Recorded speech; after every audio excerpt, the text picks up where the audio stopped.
We have some questions that have come in, and I'd like to start with one that came to Sierra. She was asked to talk a little bit about what does the freedom to be healthy? What is that really? Yeah, and so I responded in the chat, so I will just read what I chatted. And I think just to give people some background, I read an article recently in The Atlantic by the author Ibram Kendi, who wrote the book How to Be an Anti-Racist. And he had an article about what does the Trump administration mean about freedom? And he had this great analogy of like, what does freedom to mean versus freedom from mean? And a lot of times freedom from is for vulnerable populations, people who have not experienced power, who may have been oppressed.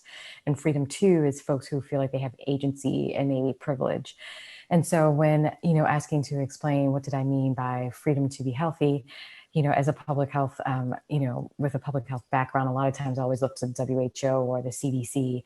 And WHO says that, health is the state of complete physical, mental, and social well-being, and not merely the absence of disease or infirmity.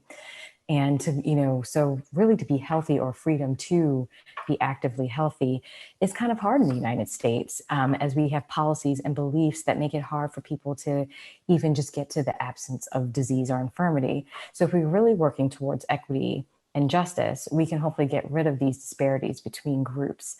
My experience, being a policy advocate and going into communities throughout North Carolina shows that, when you're speaking to folks who are uninsured or underinsured, they really feel trapped. They don't feel like they have any kind of agency to be able to access care or not have that worry that they're going into medical debt.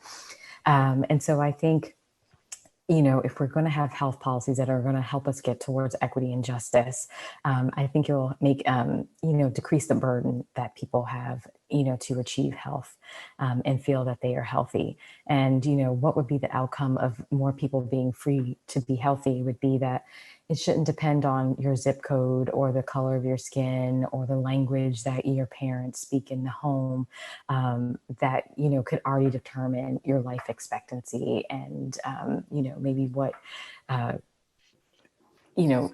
outcomes that you have. We really want everyone to be able to really reach their full potential and have the definition of health that they see. All right. Thank you. Here's a question that came up a couple of times, and that is, if we move to a single payer system, what happens to all the people who are involved and employed by insurance and other companies that would no longer have jobs? That one, Hank may want to. So that's a very important question. And what we refer to in healthcare legislation that addresses that is the just transition. Just transition, I think, is an expression that has been used in other situations. But in all of the single payer legislation, and I didn't mention Bernie Sanders' bill in the Senate, it's a little bit different. The bill that I think is the most advanced is the one I referred to, HR 1384. There's funding for both unemployment benefits and job retraining for all of the people who are displaced from work that would become unnecessary. The enormous clerical staff that is now committed to dealing with the paperwork, those people can be repurposed to do other things. Many of them have other skills. We need them to be helping to provide healthcare, and some of them will enter the healthcare workforce. Other people will enter other jobs, but that's taken care of. And even though that amount of transition seems to be quite appreciable, it's only about the equivalent of 1 month's worth of the job changes that take place day in and day out in this country due to people voluntarily changing jobs, being laid off, and so forth. So it's well within the scale of what we deal with in our normal lives. But the just transition will be accounted for, and nobody will lose economically as a result. Okay, thanks, Hank. I think that rather than go on with a few more questions now, we'll switch and go right to our call to action, because we're coming up towards the last quarter of our program tonight. And I'd like to call on Betty Keller to talk about that. And we will have time for questions after her presentation also. Betty?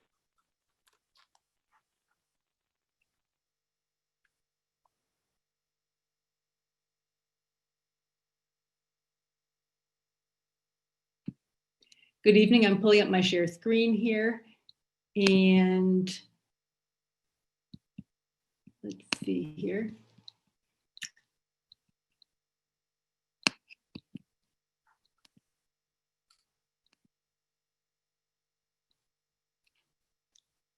Can you all see this now? Great, thank you. So I'm Betty Keller. I'm a member of the League of Women Voters of Vermont. I don't have a local league because I'm too rural in my my corner of the state. So I'm just a member at large. I'm also the president of the Vermont chapter of the Physicians for National Health program. Recent enough that that's not even on our webpage updated yet. And I am the chair of the Education and Advocacy Committee for One Payer States. And I'm so glad that you all are still with us here at this time of the evening, after some of you have been on many hours of Zoom. So I thank you for hanging in there here with us. What I'd like to speak with you about is what you can do to try to help us achieve this crucial goal of getting healthcare for everyone in our country.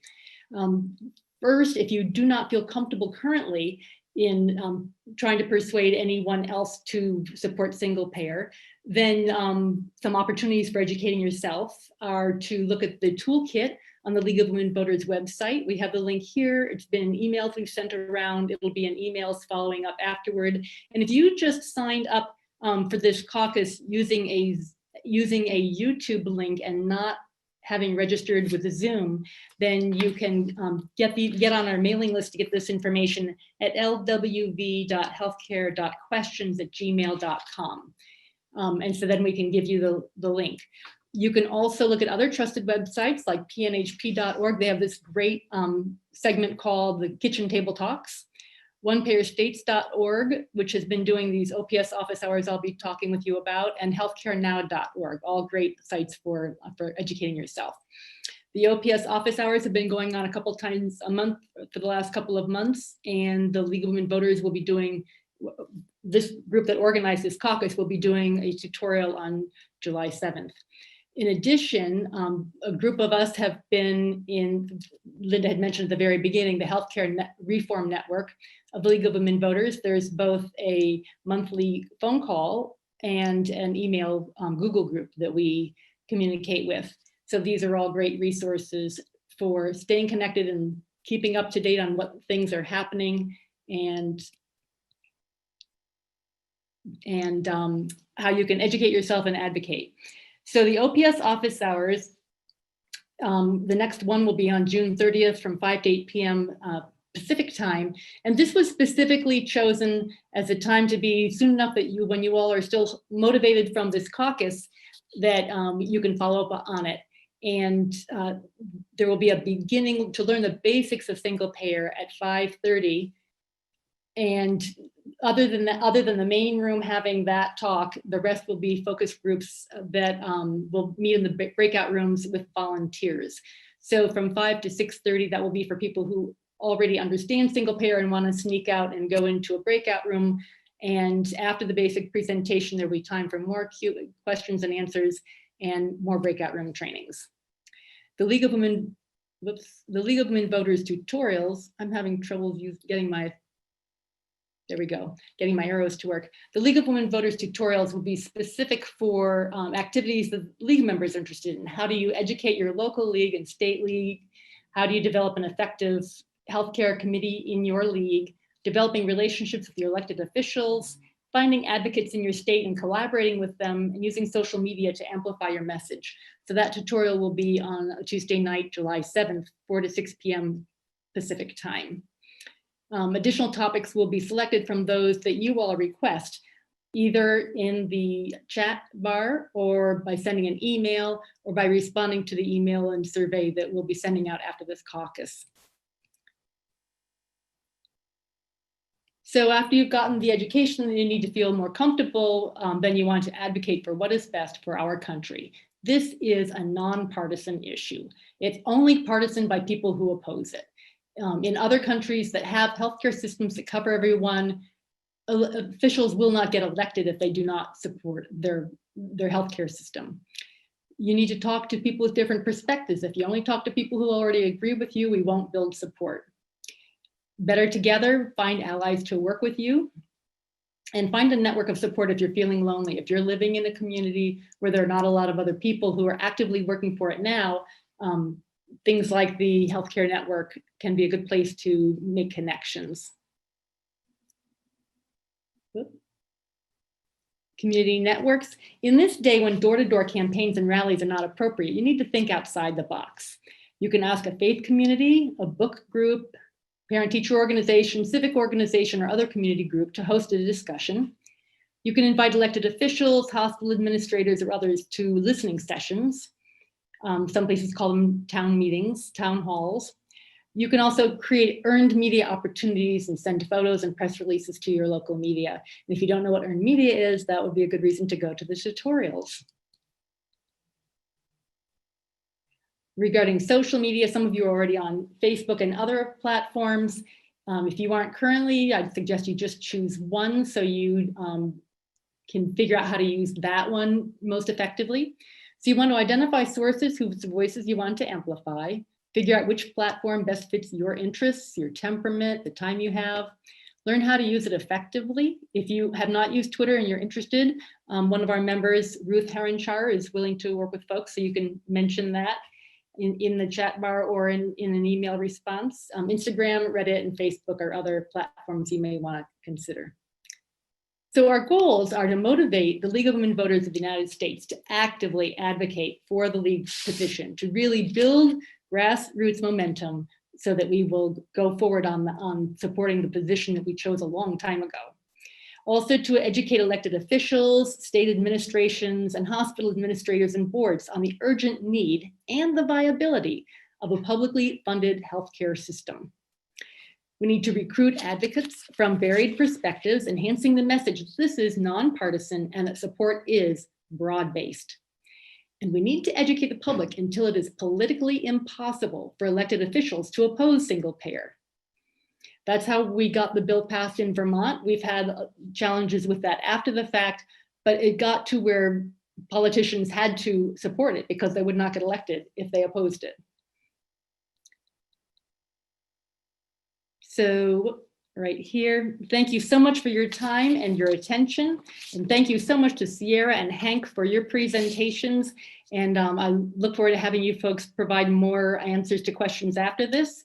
We need healthy people for healthy democracy. We need good health so we're able to go to legislatures, to write letters, to get out and vote, to run for office, to study the issues. You can't participate fully if you are sick, if you are tied up trying to fight with your insurance companies for coverage, or working 2 jobs to pay for your insurance premiums and your out-of-pocket expenses. With the urgency of this pandemic upon us, with the glaring light that it is focused on racial injustice throughout our culture, with devastating effects on the health and lives of people of color, please ponder how you can use your skills and your experience to help us achieve healthcare for all of our families and our communities now. These trainings on June 30th and July 7th are interactive and do not have nearly the capacity that this caucus has. I didn't see how many people we had on this, because I can't see what YouTube has, but I expect we had several hundred people at this caucus. We only have capacity for 100 people at a training with the work it takes to manage the custom breakout rooms. So if you can help with these trainings, please let us know at that email address that I gave so we can plan more trainings with your help. We need to mobilize everyone who cares about healthcare, and that means you. Thank you. So Linda, I'd like you to take over getting to some more questions. Yes. If people had more. And those of you who needed to leave by 9 o'clock, I think we're probably close to there. Yes, thanks, Betty. So all three of our speakers actually have agreed to stay on a little bit if you would like to take some more questions. But if you wouldn't, we understand it's late on the East Coast.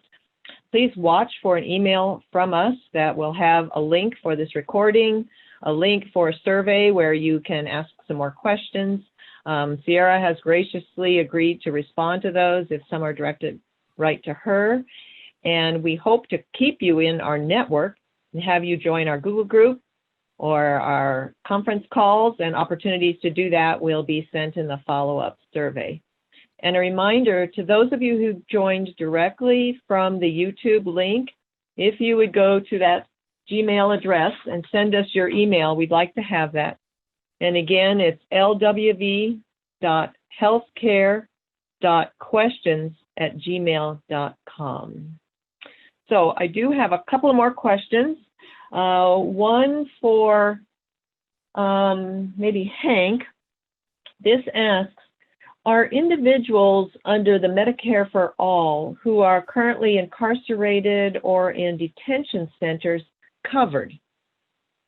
Yes. Okay. Every resident of the United States is covered. All right. Here's another one.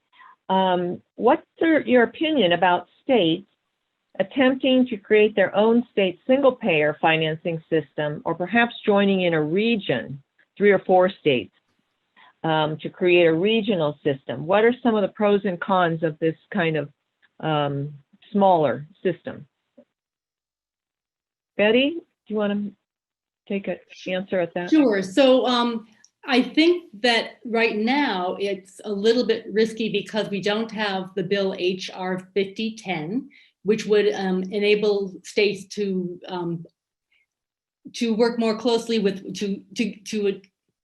what's the word? So the federal government has some barriers for us to have an effective single payer system that can really get those administrative savings. And HR 5010 helps with the workarounds for that. We also need to pass a bill that would allow states to not have to comply with ERISA. So those two things would need to happen to have it really be the most cost effective that it could be. For a small state like Vermont, when you crunch the numbers, it could be borderline whether you could save enough to actually do it. And you definitely can't without getting those two things accomplished. For a large state like California, you're bigger than a lot of countries. So surely you could actually do this.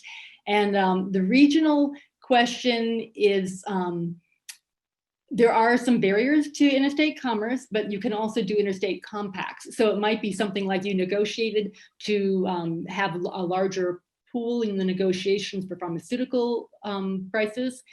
And you would do some collaboration about having your coverage covered. You know, if people lived on one side of a border and worked on the other, you'd work those things out together. But regional, it probably has a few more barriers than state, but if you're a small state and state-based alone is not going to cut it, then regional would be an option. But places like New York and California could do state-based. All right, thank you. Here's another one. She asks, it seems to me that all of us, all individuals and organizations that want Medicare for All, need to be united and coordinate our efforts. What can the League do to help bring this about? And what are the chances that senators and representatives who favor Medicare for All can help in this? Hank, would you like to answer that one? I think I've heard you talking about this. I think it requires building a large coalition that's effective, but we think of other social issues where probably most people can identify a organization that on a national level that's advocating for their position, an organization that is both connected with the grassroots and also connected with legislators in DC and in the various state capitals. We don't really have that yet in the Medicare for All movement. There might be some exceptions, but in general, we don't. We don't have an effective large coalition in California. So I happen to believe that this is something that is would be best done at the national level. I hear what Betty said, but even if it were to be done at a state level, it requires federal cooperation so that barriers to states having custody of money that's now in the Medicare and Medicaid budgets would come under state jurisdiction. So we need to form coalitions. It can start at the state level, but ultimately all those coalitions need to connect. And we need to make an impact on the people whom we hire to pass the legislation that will allow us to do this. Betty or Sierra, would you like to add? Actually, we don't have a lot of time probably before people are leaving. And I did want to make sure we answered one of the questions that somebody had sent regarding HR 6909 and S3790. Thank you. Go ahead. Right, so I'll read the question. Could you please comment on HR 6909 and S3790, the Emergency Healthcare Guarantee Act?